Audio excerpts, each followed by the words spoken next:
ఈ సంవత్సరంలో జరిగినటువంటి వర్షాలు అదేవిధంగా వరదల వల్ల చాలా తీవ్రంగా నష్టపోయినటువంటి పరిస్థితులు. అప్పట్లో ఇచ్చినటువంటి లెక్కల జూలైలో కురిసినటువంటి వర్షాల్లో అయితే 16 జిల్లాల్లో 1,65,00,000 రూపాయల నష్టపరిహారం పంట నష్టం జరిగిందనేటువంటిది చెప్పినటువంటి ఈ ప్రభుత్వం అప్పట్లో ఈ రోజు మళ్ళా కొద్ది రోజులు పోయేటప్పటికి 4 జిల్లాల్లోనే 54 లక్షల మందికి మాత్రమే నష్టపరిహారం జరిగిందనేటువంటిది చెప్పడం జరిగింది.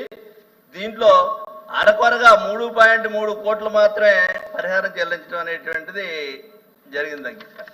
ఇది రైతులు చాలా ఆందోళనగా ఉన్నారు, ఆవేదనతో ఉన్నారు. ఈ రైతులను ఏదో చేసేస్తాం, మీరేం చేశారు, మేము అక్కడ చేస్తాం ఇక్కడ చేస్తాం అని చెప్పారు. 2 ప్రశ్నలకు ఆయన ఇప్పుడు ఇంతకుముందు చెప్పారు కాబట్టి దాంట్లో కూడా మాట్లాడాలనుకుంటే రైతులకు సంబంధించినటువంటి సమస్య కాబట్టి గత ప్రభుత్వంలో రైతులకి కౌలు రైతు అనేటువంటి వాడు కన్సెంట్ ఇస్తేనే కౌలు కార్డులు ఇచ్చామని చెప్పారు. ఇది శుద్ధ అబద్ధం. కౌలు రైతులకి మేము దగ్గరుండి కౌలు కార్డులు చాలా మంది చదివించాం. ఎంఆర్ఓలతోటి అప్పుడు ఉన్నటువంటి ఆర్డీఓలతోటి మాట్లాడి ఈ క్రాప్ ఏదైతే నమోదవుతుందో ఎవరో ఏ రైతు అయితే పంట పండిస్తున్నాడో చూసి ఓనర్ తోటి సంబంధం లేకుండా రైతు భూ యజమానితో సంబంధం లేకుండా రెవెన్యూ డిపార్ట్మెంటు అలాగే వ్యవసాయ డిపార్ట్మెంట్ 2 డిపార్ట్మెంట్ల దగ్గర ఉన్నటువంటి లెక్కల ప్రకారంగా కౌలు కార్డులు ఇప్పించినటువంటి పరిస్థితి కూడా మేము చేసామనేటువంటి చెప్పగలుగుతున్నాం అధ్యక్ష. ఇదేమీ లేదనేటువంటి చెప్పడం అనేటువంటిది అచ్చెన్నాయుడు గారు మంత్రి గారు ఇటు నుంచి అటు తిప్పి అటు నుంచి ఇటు తిప్పి మేము ఏదో చేసేస్తున్నాం రైతులకి అనేటువంటిది చెప్పడం. 20,000 రూపాయలు ఇస్తామని చెప్పలేదు. కేంద్ర ప్రభుత్వం మాది కల్పిస్తామని చెప్పేసి అన్నాడు. మీరు ఇచ్చినటువంటి దాంట్లోనే రైతుకి 20,000 రూపాయలు సహాయం చేస్తామని చెప్పారు. ఇప్పటికి 7 నెలలు అయిపోతున్నప్పటికీ 6 నెలలు 7 నెలలు అయిపోయినప్పటికీ ప్రభుత్వం వచ్చి ఈ రోజు వరకు ఇంకా విధి విధానాలు నిర్ణయిస్తున్నారు. రైతుకు సహాయం చేయడానికి విధి విధానాలు ఏముంటాయి? రైతులు ఎవరైతే ఉన్నారో మన దగ్గర మీ దగ్గరే లెక్కలు ఉంటాయి డిపార్ట్మెంట్ దగ్గర. ఎప్పటికి విధి విధానాలు నిర్ణయిస్తారు. ఈ క్రాప్ అయిపోయింది, రేపు ఎల్లుండో మళ్ళీ సెకండ్ క్రాప్ కూడా మొదలు పెడతారు. వర్షాకాలంలో బాగా నష్టపోయినటువంటి రైతులకి ఏ రకంగా సహాయం చేశారు? ఏ విధమైనటువంటి సహాయం లేకుండా మేమేదో చేస్తాం, రైతులకి అది చేస్తాం ఇది చేస్తాం అనేటువంటి విధానం చెప్తుంటే తర్వాత ఇందాక మాట్లాడాడు మెకనైజేషన్ గురించి కూడా మాట్లాడారు. మెకనైజేషన్ ఏ విధంగానే కూడా యంత్ర పరికరాలు ఇవ్వలేదనేటువంటిది గౌరవ మంత్రి గారు చెప్తున్నాడు. ఇది తప్పు.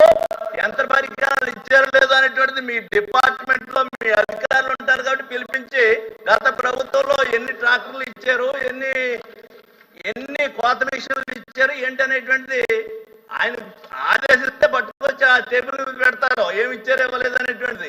అది లేదు ఇవ్వలేదు అసలు ఏమీ లేదనేటువంటి చెప్పడం మంత్రి గారికి ఇది సరైనటువంటి విధానం కాదనేటువంటిది కూడా మనం చేస్తున్నాం అధ్యక్ష. ఎప్పటిలాగా ఇన్పుట్ సబ్సిడీ కానీ ఇన్సూరెన్స్ కూడా ఈ గతంలో విధానంగా ఇన్సూరెన్స్ ప్రభుత్వమే భరించాలనేటువంటి మనం డిస్కషన్ లో చెప్పడం జరిగింది. ఈ రోజు కూడా రైతులను ఆదుకోవడం కోసం రైతుల్ని ఇన్సూరెన్స్ భారం అనేటువంటిది రైతుల మీద వేయకుండా ఇన్సూరెన్స్ పంట నష్టపోయినప్పుడు నష్టపరిహారం కానీ ఇన్పుట్ సబ్సిడీ కానీ రైతులకి విధూతంగా ఇచ్చి ఆదుకునేటువంటి విధానం తీసుకురావాలనేటువంటి రైతు పక్షంగా మరి మంత్రి గారిని కోరుతున్నాను అధ్యక్ష. ప్లీజ్ శ్రీనివాస్ గారు కూర్చోండి, సుబ్బరెడ్డి గారు కూర్చోండి. ఓన్లీ సిగ్నేటరీస్ మనం సిగ్నేటరీస్ అనుకున్నాం సభలో. సిగ్నేటరీస్ మాత్రం మాట్లాడండి. కాదనుకుంటే కనుక అటు ఇటుకు అలౌ చేద్దాం అనుకుంటే అలౌ చేద్దాం. ఓకే శ్రీనివాస్ ఓన్లీ సిగ్నేటరీస్ అనుకున్నాం. సిగ్నేటరీస్ మాత్రమే కంపెనీ ఉంది. మీరు నిర్ణయాలు తీసుకోండి. మీరు చెప్పింది అది మీ సభలో చెప్పిందే. శ్రీనివాస్ గారు చెప్పండి.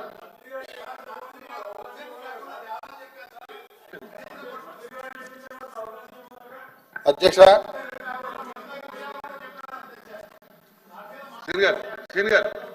అధ్యక్ష ఇటీవల అధిక వర్షాలు కురవటం అదేవిధంగా వరద రావటం మన అందరికీ తెలిసిన విషయమే. అధిక వర్షాల వల్ల మరి వరద రావటం వల్ల రైతులు చాలా ఇబ్బంది పడ్డారు. అలాగే రైతులు చాలా నష్టపోవడం కూడా జరిగింది. ఆ నష్టపోయిన రైతులకి ఏదైతే గౌరవ మంత్రివర్యులు పర్యటన చేశారు, అదేవిధంగా కేంద్ర మంత్రి గారు కూడా వచ్చి మన రాష్ట్రంలో పర్యటన చేయడం జరిగింది. వారు ఇరువురు పర్యటన చేసిన తర్వాత దాదాపు మన రాష్ట్రంలో 1.8 లక్షల హెక్టార్లు మరి నష్టపోయిందని వాళ్ళు చెప్పడం కూడా జరిగింది. అదేవిధంగా రైతులు కూడా చాలా ఇబ్బంది పడుతున్నారని కూడా వాళ్ళు చెప్పడం జరిగింది. మరి దానికి సంబంధించి అంటే జూన్ జూలైలో జరిగిన నష్టానికి ప్రభుత్వం మరి అమౌంట్ చెల్లించిందా లేదా, అదేవిధంగా ఆగస్టులో జరిగిన నష్టానికి ఆ అమౌంట్ చెల్లించిందా లేదా అన్నది మరి మంత్రి గారు మీ ద్వారా మాకు వివరణ ఇవ్వాల్సిందిగా కోరుచున్నాం. ఓకే, సిగ్నేటర్స్ అనుకున్నాం, కూర్చోండి ఇంకా మంత్రి మాట్లాడుతున్న గౌరవం వస్తుంది అధ్యక్షులకి. అధ్యక్ష ఒకసారి అధ్యక్ష వినండి, వచ్చిన అడిగారు కదా, వినండి వినండి వినండి అధ్యక్ష. జూలై, ఆగస్టు, సెప్టెంబరు, అక్టోబర్ అధ్యక్ష 3 సార్లు వరదలు కానీ భారీ వర్షాలు కానీ పడ్డాయి. 1,43,572.12 హెక్టార్లలో వ్యవసాయం నష్టపోయింది. ఉద్యానవనాలు 12,821.83 అధ్యక్ష. అంటే 1,56,393.95 హెక్టార్లలో ఇటు వరి కానీ ఉద్యానవనాలు కానీ నష్టపోయాయి అధ్యక్ష. నష్టపరిహారం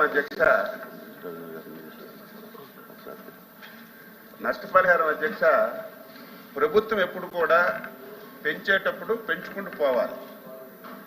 విచిత్రం అధ్యక్ష, 2019 సంవత్సరానికి ఆ రోజు ప్రభుత్వం వరికి 17,000 రూపాయలు నష్టపరిహారం ఇచ్చేది అధ్యక్ష.